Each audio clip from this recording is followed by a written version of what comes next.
رب العالمين وبأسلين والصلاة والسلام على رسول الأمين وبعد. عن أبي هريرة رضي الله عنه قال قال رسول الله صلى الله عليه وسلم والذي نفسي بيده لا تدخلوا الجنة حتى تؤمنوا ولا تؤمنوا حتى تحابوا أولا أدلكم على شيء إذا فعلتموه تحاببتم أفشوا السلام بينكم. رواه مسلم. حضرت ابو ہریرہ رضی اللہ عنہ سے روایت فرماتے ہیں کہ اللہ کے نبی صلی اللہ علیہ وسلم نے ارشاد فرمایا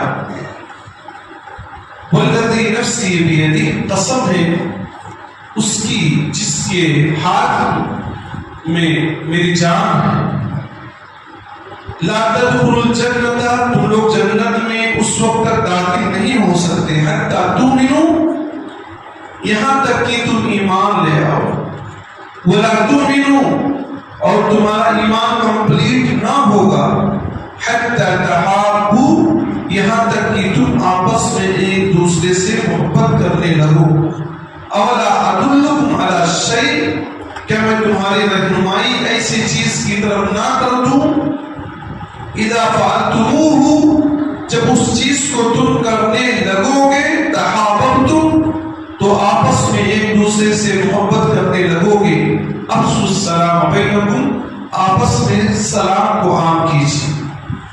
اس حدیث کی تخریج امام مسلم نے کی۔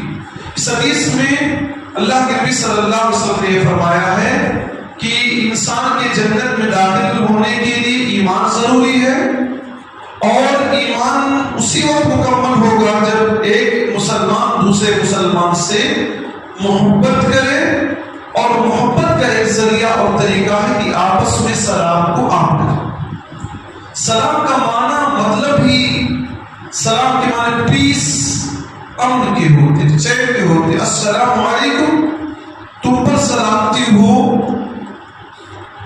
اللہ کی جانب سے، ورحمت اللہ، اللہ کی رحمتیں تمہارے اوپر اترے، وبرکاتہ، اللہ کی برکتیں تمہارے اوپر اترے۔ پہچان ہو تو بھی سلام کرنا چاہیے، پہچان نہ ہو تو بھی سلام کرنا چاہیے۔